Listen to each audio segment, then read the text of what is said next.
আসসালামু আলাইকুম বন্ধুরা, আপনারা কেমন আছেন? আমি আলহামদুলিল্লাহ। এখানে আমার কিছু গাছের সাথে আপনাদের পরিচয় করিয়ে দিই। এটা হচ্ছে ছবেদা গাছ। ছবেদা গাছের সাথে আমার এখানে করলা গাছ হয়েছে।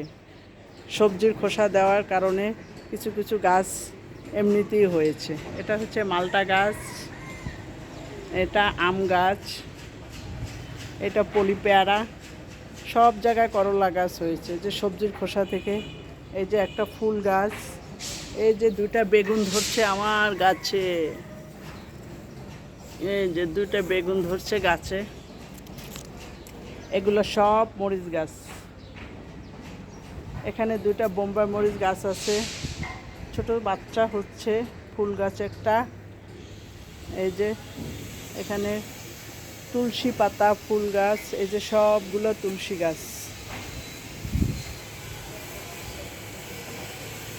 তুলসী গাছ, এটা ফুল গাছ, একটা তুলসী গাছ, এই যে ফুল গাছ এগুলা। এটা পাথরকুচি, সাথে একটা আম গাছ। আমার মা যেমন পারছে তেমন লাগাইছে। আমি যখন আসি তখন এগুলো যত্ন নিই। এই যে এটাও তুলসী গাছ, এই নয়নতারা, এটাও নয়নতারা। এটা বেলি ফুল, এটা হচ্ছে জামরুল গাছ, একটা পেয়ারা গাছ। পেয়ারাও ধরছে অলরেডি। এই যে পেয়ারাটা দেখাচ্ছে আপনাদের, দুইটা পেয়ারা হচ্ছে একটা, আর এই যে একটা পেয়ারা হচ্ছে। লেবু গাছ, লেবু হয়েছে মাশাআল্লাহ অনেকগুলা, খেয়েছি, আরও গাছে আছে।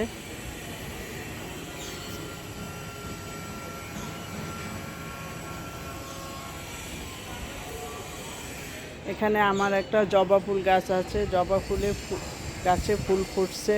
এই যে তিনটা ফুল ফুটছে গাছে। এই যে নয়নতারা, এই যে এটা বেলি ফুল। আমি বেলি ফুলের একটা নিচ থেকে এনে একটা ডাল লাগিয়েছি, মাশাআল্লাহ ভালোই হয়েছে। এখানে অ্যালোভেরা আছে, আমি বাজার থেকে 40 টাকা দিয়ে একটা অ্যালোভেরা গাছ কিনেছি, মাশাআল্লাহ অনেকগুলো এখন হয়েছে। আমি যখন ঢাকায় যাই অ্যালোভেরাগুলো নিয়ে যাই। এই যে একটা অ্যালোভেরা, এই যে বাচ্চাগুলা। এই যে একটা দেশি পেয়ারা গাছ, এত সুন্দর পেয়ারা হয় এই গাছটা, খুবই মিষ্টি, খুবই মিষ্টি এই গাছটা। কি সুন্দর ঝাপসা হয়েছে, ফুলে ভরা। পেয়ারা হবে অনেকগুলা। এটা হচ্ছে বড়ই গাছ, এটা হচ্ছে বড়ই গাছ। এই যে দেখেন করলা হয়েছে, এই যে একটা করলা হয়েছে। এটা হচ্ছে আমার কাগজি ফুল, কাগজি গাছ। সাথে এমনি বড়ই গাছ এমনি এমনি হচ্ছে, আমরা লাগাই নাই। এই যে আর ড্রাগন, এই যে ড্রাগন গাছ,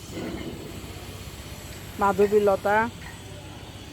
এখানে আরও কিছু ড্রাগন গাছ আছে। এই যে বন্ধুরা দেখেন, এই যে একটা বড় তুলসী গাছ। তুলসী গাছ আমার খুবই ভালো লাগে, আমরা সবসময় তুলসী পাতা দিয়ে চা খাই। এটা বড়ই গাছ।